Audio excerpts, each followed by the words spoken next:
Dans le Sermon sur la montagne, nous trouvons comme une récapitulation de l'enseignement de Jésus sur la vie, sur le royaume. Les paroles sont parfois fortes et exigeantes. Prions.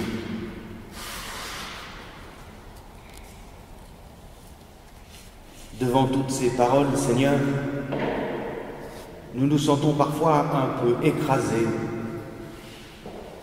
Pourtant, nous comprenons que ces paroles comportent une promesse, la promesse d'une maison solide qui résiste aux tempêtes et aux orages.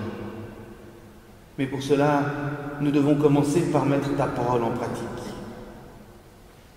Alors, aujourd'hui,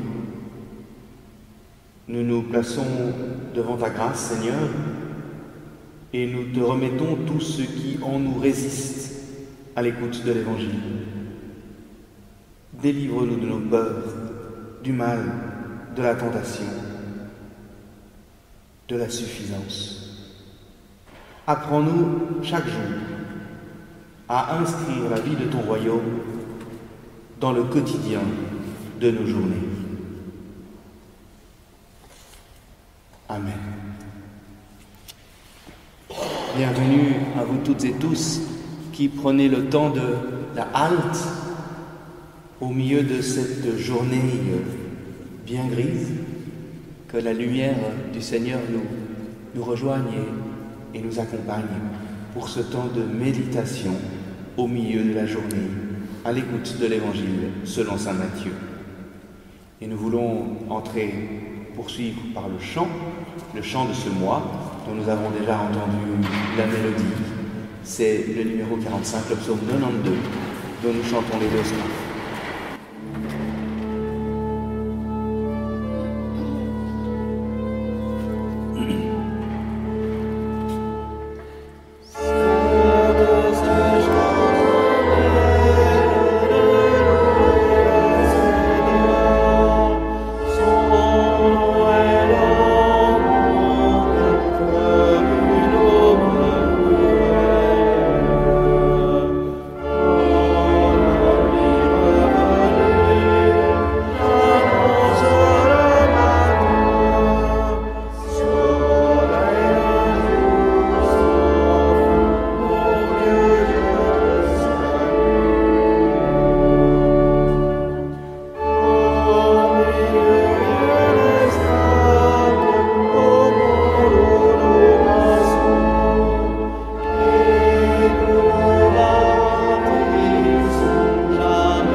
Lecture de l'Évangile de Jésus-Christ selon saint Matthieu au chapitre 5.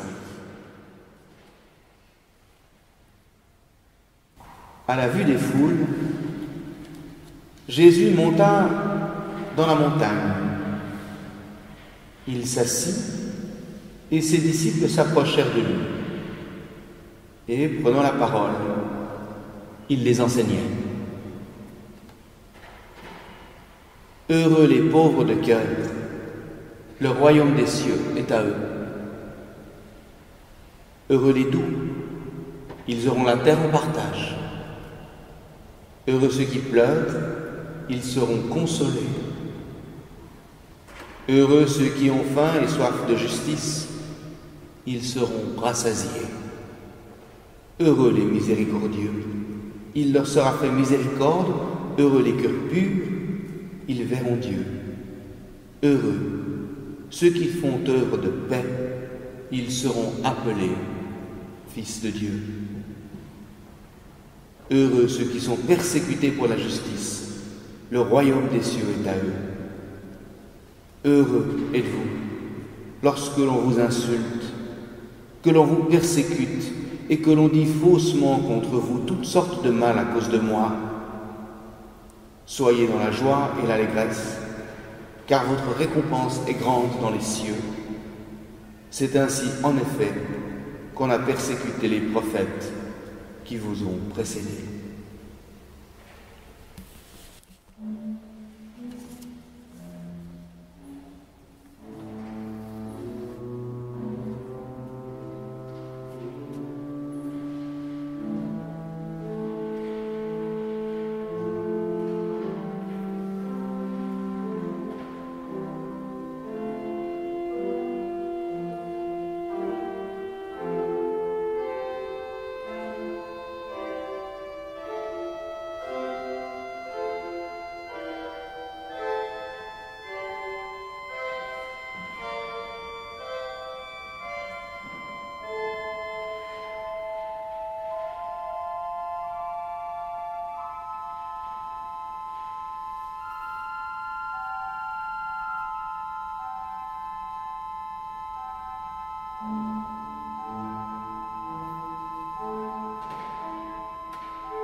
Nous voilà entrés au cœur de l'Évangile.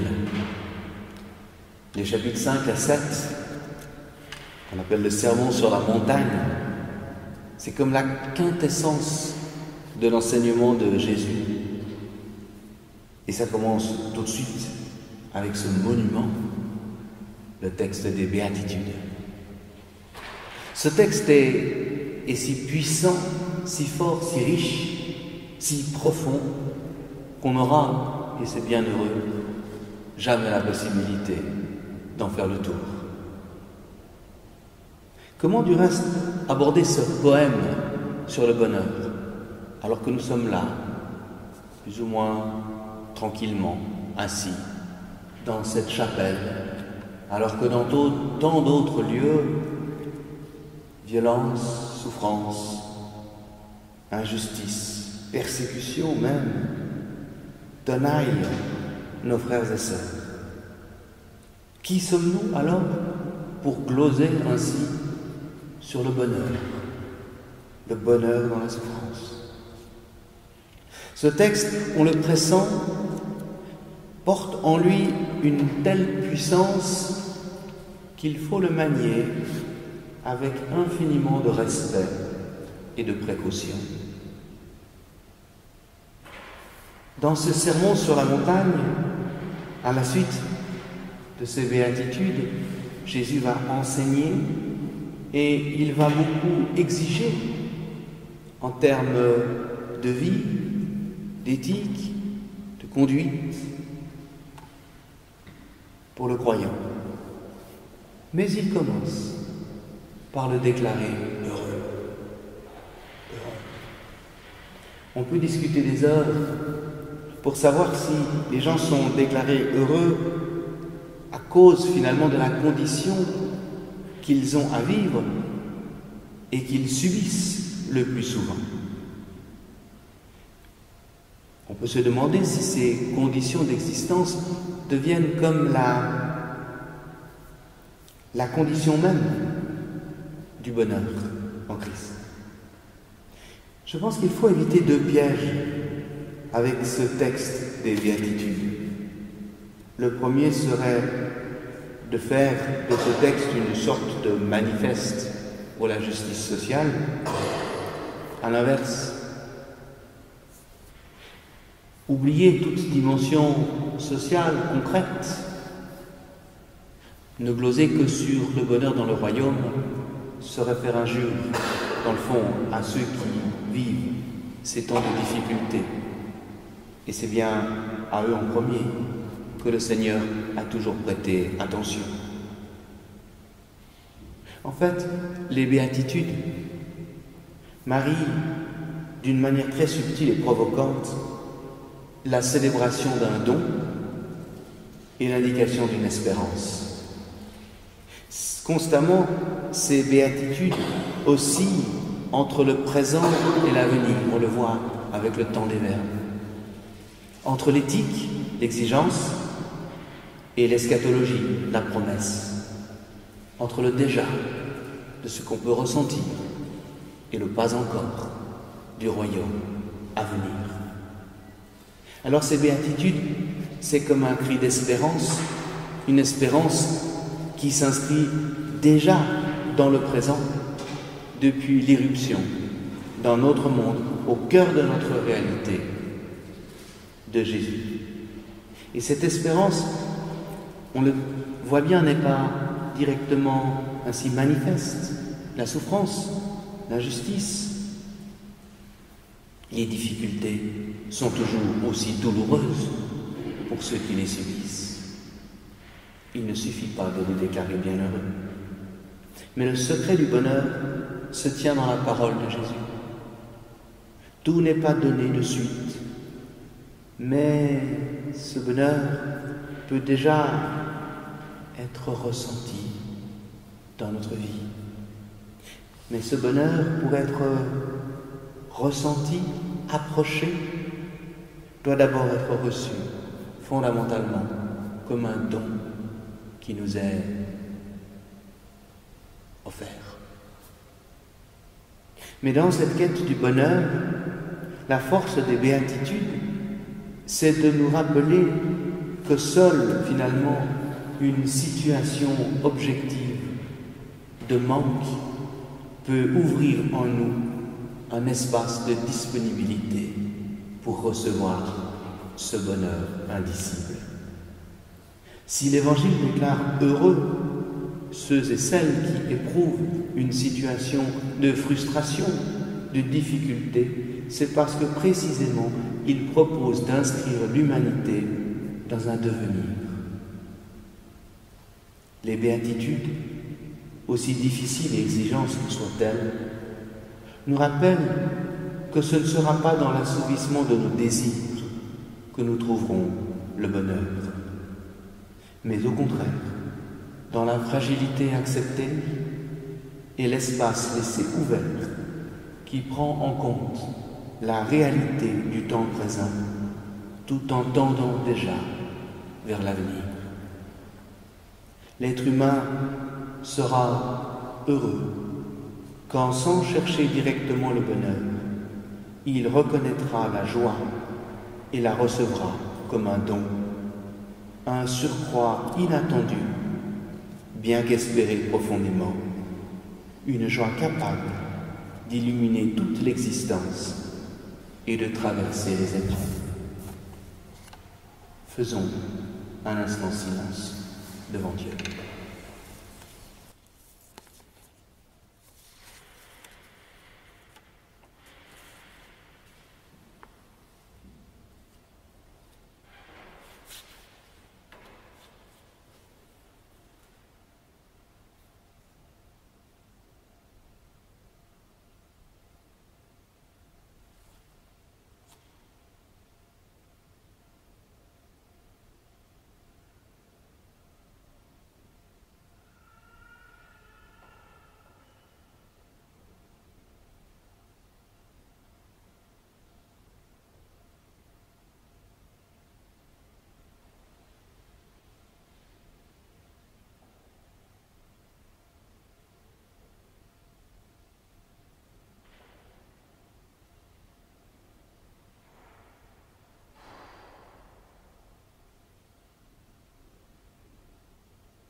Je propose d'ouvrir un temps de prière maintenant où chacun pourra prier soit dans le secret de son cœur ou partager sa prière à haute voix. Que chacun se sente libre ainsi d'exprimer son intercession. Dès mon enfance, Seigneur, tu as déposé sur mon âme ta lumière, cette source de vie à rayonner pour d'autres. Pourtant souvent, ma foi est comme paralysée, comme une pierre de marbre. Alors en ce temps de l'Avent, je veux me tenir devant toi en attente de Noël, te demander de m'aider pour redonner du mouvement et de la lumière à ma vie. Ce désir de toi qui a résisté à la traversée de tout mon temps, prends-le. Je sais que tu peux faire avec peu. Et je te remets ce qui m'entoure, ce que j'aime et même ceux que j'aime moins. Et tous ceux qui lointains, au loin, que je ne connais pas et qui ont besoin de ta lumière et de ta paix.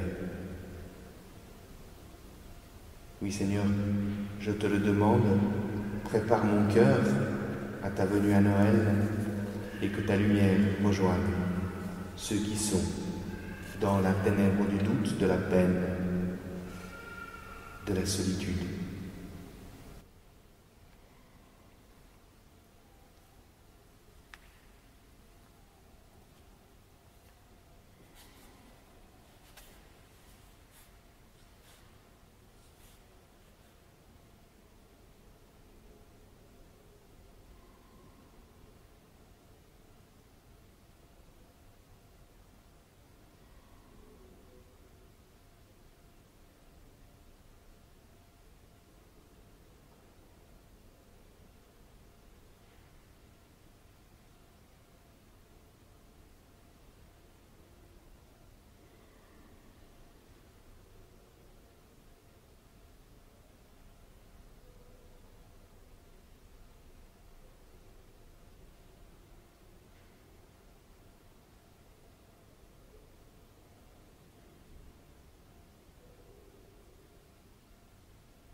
Seigneur, toutes nos prières, tu les as entendues et reçues,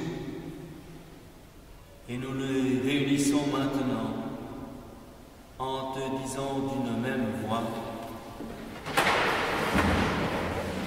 Notre Père, qui es aux cieux, que ton nom soit sanctifié, que ton règne vienne, que ta volonté soit faite sur la terre comme au ciel. Donne-nous aujourd'hui notre pain de ce jour. Pardonne-nous nos offenses, comme nous pardonnons aussi à ceux qui nous ont offensés. Et ne nous laisse pas entrer en tentation, mais délivre-nous du mal, car c'est à toi qu'appartiennent le règne, la puissance et la gloire, au siècle des siècles. Amen.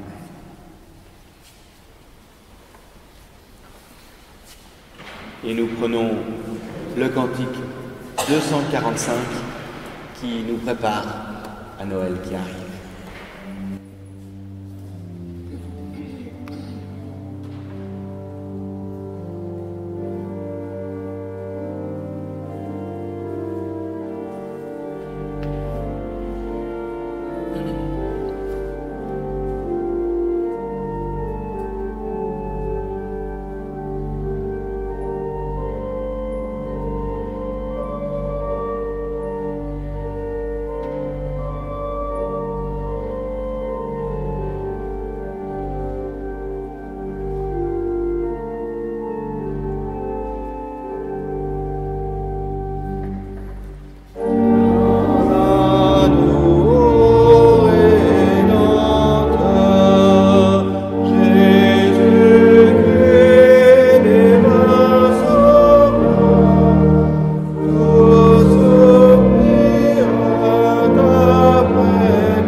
dans le froid montant,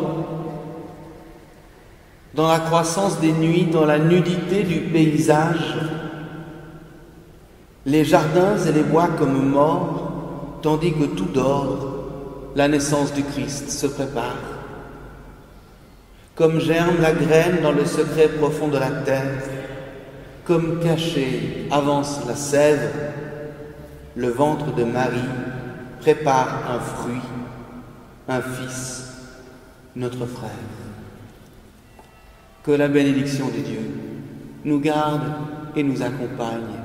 Puissions-nous vraiment ressentir cette joie, ce bonheur, cette bénédiction.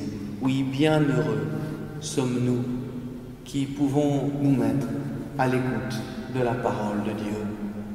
Que la bénédiction de Dieu nous garde et nous conduise. Allons, et que l'amour de Dieu le Père, la grâce de Jésus-Christ notre Seigneur et la communion du Saint-Esprit soient et demeurent avec chacune et chacun d'entre nous. Amen.